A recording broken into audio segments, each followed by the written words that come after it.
सभी किसान भाइयों को नमस्कार। साथियों, मैं इस समय भारतीय गेहूं एवं जौ अनुसंधान संस्थान में हूं और मेरे साथ हैं संस्थान के निदेशक डॉक्टर ज्ञानेंद्र सिंह जी। आप लोगों के बहुत प्रश्न आए हैं DBW 187, DBW 222, DBW 303 और अभी हाल ही में इस साल बीज वितरित हुआ था DBW 327 और 332 का। तो उसमें क्या क्या फर्टिगेशन होना है और किस तरह कद अगर बढ़ता है तो उसको रोकना है, ये दो मुख्य बिंदु हैं। उन पर हम चर्चा करेंगे संस्थान के निदेशक के साथ। तो आइए बात करते हैं। सर, आपका बहुत बहुत स्वागत है हमारे चैनल पे। और किसानों के बहुत प्रश्न आए हैं, आप व्यस्त रहे हैं। मैं आने के मूड में था पिछले सप्ताह, मगर आप झांसी गए हुए थे, मुझको पता चला। तो आपने आज भी समय दिया है, शाम हो गई है। आपका पुनः धन्यवाद किसानों की ओर से, मेरी ओर से। तो सर, पहला प्रश्न तो ये है कि ये जो किस्में हैं, इनमें डॉक्टर ज्ञानेंद्र प्रताप सिंह जी ने कहा था कि 4-4 बैग औसतन यूरिया के देंगे, अगर भर के खिलाओगे तभी भर के पैदावारी लोगे। तो किसान भैया का ये पूछना है कि 4 ही देने हैं या 3 में हो सकता है काम, और अगर 4 देने हैं तो ये कितने अंतराल में देने? गोसाई साहब, सर्वप्रथम मैं आपका भारतीय गेहूं जो अनुसंधान संस्थान में स्वागत करता हूं और किसान भाइयों के जो सवाल हैं मैं उनका भी स्वागत करता हूं। और मुझे खुशी है कि हमारे किसान भाई इतने जागरूक हैं कि वो जानना चाहते हैं कि खाद कितना दें, किस समय दें और किस परिस्थिति में ना दें। तो मैं ये बताना चाहूँगा कि जो किस्में आपने अभी बताई हैं 187, 303, 327, 332, इन किस्मों का जो विमोचन संस्तुति हुई है वो अर्ली सोन हाई फर्टिलिटी कंडीशन के लिए हुआ है। इसका मतलब हुआ कि हमने बिजाई उनकी 25 अक्टूबर से शुरू करके और 5 नवंबर के पहले पूरी कर ली थी। अर्ली सोइंग का मतलब है कि हम ज़्यादा पैदावार लेना चाहते हैं, फसल को ज़्यादा अवधि देना चाहते हैं। जितनी अवधि ज़्यादा देंगे, खरपतवार, कीटनाशक, खाद पानी का अगर हम ध्यान रखेंगे तो पैदावार किसान भाई तभी ले सकते हैं। जहाँ तक मात्रा का सवाल है फर्टिलाइज़र की, मैं किसान भाइयों को कहना चाहूँगा कि अपने खेत का जो सोयल टेस्टिंग आपने कराया है, पहले आप उसको ध्यान में रखिए। जो हम 150% रिकमेंडेड डोज का कहते हैं कि अर्ली सोन में देना चाहिए, उसमें एक कंडीशन आपके सॉइल स्टेटस की जुड़ी हुई है। अब स्टेटस में अगर आपके पास नाइट्रोजन, फास्फोरस और पोटास ऑलरेडी प्रचुर मात्रा में है तो आप उसके अनुसार अपने फर्टिलाइज़र की डोज को एडजस्ट कर सकते हैं। 4 समय जो फर्टिलाइज़र देने के हैं, यूरिया खास तौर से, वो एक जो डोज है, पहली डोज वो बुआई के समय है, दूसरी, तीसरी और चौथी, पहली, दूसरी और तीसरी इरिगेशन के बाद है। अच्छा। और रही बात लियोसिन की और प्रोपिकोनाजोल की स्प्रे की, अगर किसान भाइयों के यहाँ फसल गिरने की समस्या नहीं है तो उनको लियोसिन का स्प्रे करने की ज़रूरत भी नहीं है। जिन किसानों के यहाँ पैदावार बढ़वार ज़्यादा होती है तो उसकी बढ़वार को थोड़ा रोकने के लिए, फसल ना गिरे उसके लिए हम लियोसिन की स्प्रे की बात करते हैं, जो 2 अवस्थाओं में होता है। पहला स्प्रे 45-50 दिन की रेंज पे है और दूसरा करीब 80-85 दिन की रेंज पे। किसान भाइयों, सर ने स्पष्ट शब्दों में कहा कि 4 बैग यूरिया की सिफारिश तो है, मगर आप अपनी भूमि की उर्वरा शक्ति, उसकी क्या ताकत है, सॉइल टेस्ट अगर आपने नहीं किया है तो उन परिस्थितियों में क्या करना होगा? मैं सर से फिर दोबारा अनुरोध कर रहा हूं। सर, अगर सॉइल टेस्ट नहीं किया उन्होंने और अगर सॉइल टेस्ट, जमीन हाँ, मध्यम है ऐसा बोलते हैं, अगर सॉइल टेस्ट नहीं हुआ है तो हमारे देश के किसान बहुत ही नॉलेजेबल हैं। वो अपनी फसल का रंग रूप देख के बता देते हैं कि अब इसको खाद चाहिए या नहीं चाहिए। अगर मेरे से पूछेंगे तो अगर फसल थोड़ा सा हल्का सा पीलापन की तरफ को जा रहा है और उस खेत में पानी खड़ा हुआ नहीं था, इसका मतलब उसको अब नाइट्रोजन की आवश्यकता है।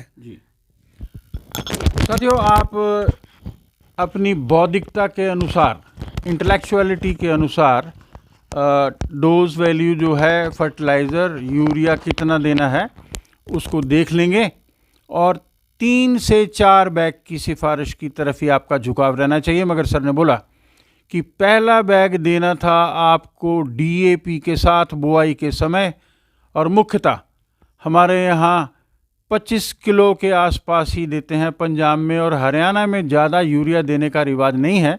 अगर आप वो डोज मिस कर गए हैं तो आप आने वाले समय में थोड़ा थोड़ा डोज को बढ़ा सकते हैं, 1 बैग से हट के 1.25 बैग भी दे सकते हैं, ऐसा मैं सोचता हूँ।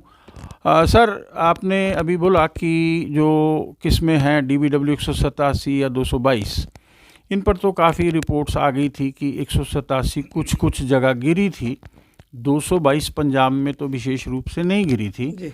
तो लोगों ने लियोसिन का स्प्रे जो था वो करना शुरू कर दिया 187 पे, और 187 इस बार काफ़ी लगा भी है। एज़ पर माई इन्फॉर्मेशन, जहाँ तक मैं जानता हूँ 222 भी काफ़ी लगा है जी। मगर 303 पे अभी ज़्यादा आंकड़े नहीं हैं, और 327 और 332 बिल्कुल ही नहीं हैं, जिनका फील्ड पर अभी कोई हमें फीडबैक नहीं आया है। तो उनके संदर्भ में ज़रा आप पिन पॉइंट करके बताएं कि 303 में तो देने में सिफारिश में आपके है। जिन भैया लोगों ने बड़ा एफर्ट करके, मेहनत करके आपके संस्थान से 327 और 332 ली है, क्या वो भी बढ़वार को रोकने के लिए वो स्प्रे करेंगे? मैं आपको किसान भाइयों को बताना चाहता हूं कि 222 में गिरने की समस्या बाकी प्रजातियों के मुकाबले ना के बराबर है। उसका जो तना है वो अपने आप में इतना मोटा और सशक्त है कि फसल सामान्य रूप से नहीं गिरती।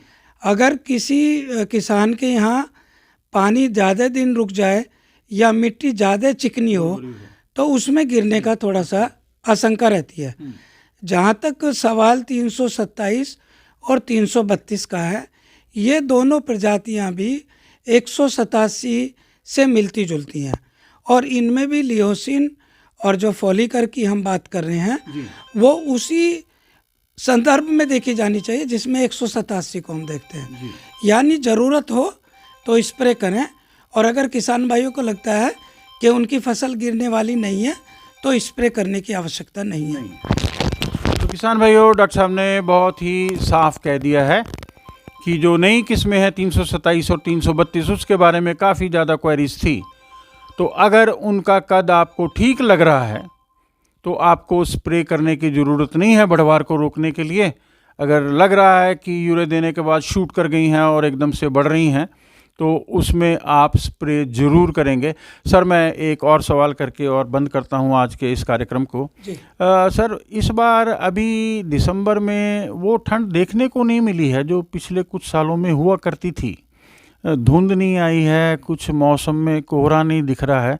तो आप क्या समझते हैं, कोई चर्चा हुई ऑफिस में कि मौसम में क्या है और कैसा रहेगा?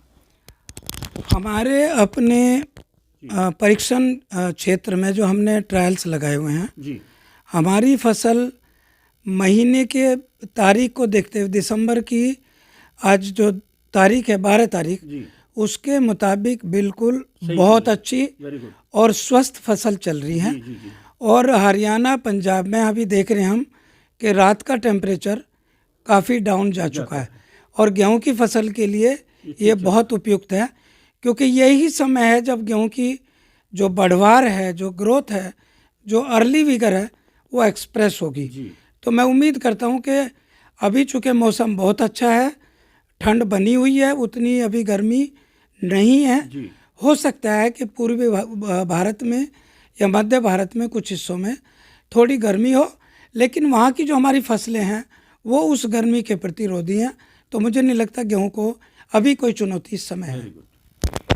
साथियों, आपको बहुत बहुत शुभकामनाएं। डॉक्टर साहब ने बिल्कुल कहा है कि उनके जो परीक्षण चलते हैं और संस्थान में बहुत गेहूं के ट्रायल्स भी लगे हुए हैं, और मैंने अभी देखा भी काफ़ी अच्छे विभिन्न किस्मों के गेहूं के फसलें जो हैं वो खड़ी हुई हैं। रात का तापमान जो है बहुत ठंडा रहता है और दिन में भी तापमान अनुकूल है। तो गेहूं की फसल के लिए उन्होंने एक लाइन बोली कि फिलहाल मौसम के चलते कोई चुनौती नहीं है। जी, मैं एक चीज़ और कहना चाहूँगा किसान भाइयों को। अभी जो न्यूज़पेपर्स में रिपोर्ट आ रही हैं जी उसके मुताबिक गेहूं का रकबा बढ़ने की उम्मीद है। जी हम उम्मीद करते हैं कि गेहूं का रकबा इस बार करीब करीब 31.5 मिलियन हेक्टेयर होने की संभावना है। जी और उस परिस्थिति में हमें बहुत खुशी है कि देश में गेहूं का उत्पादन और उत्पादकता उसी रेशो में बढ़ेंगे और किसानों को न केवल अच्छी उपज मिलेगी बल्कि अच्छी आमदनी होगी। हम ऐसी शुभकामनाएं देते हैं। साथियों, गेहूं का रकबा भी बढ़ेगा ऐसा उन्होंने बोला। और आप वैज्ञानिक पद्धति से करें खेती, मौसम चल रहा है अनुकूल। तो जो सिफारिशें माननीय निदेशक महोदय ने की हैं और इनका संस्थान करता है, आप उनको अपनाएं। आपके यहाँ भरपूर पैदावारी हो। सबको ढेर सारी शुभकामनाएं। नमस्कार सर, मैं आपको अपनी तरफ से और किसानों की ओर से धन्यवाद करता हूं। बहुत बहुत थैंक यू वेरी मच। बहुत बहुत धन्यवाद। नमस्कार।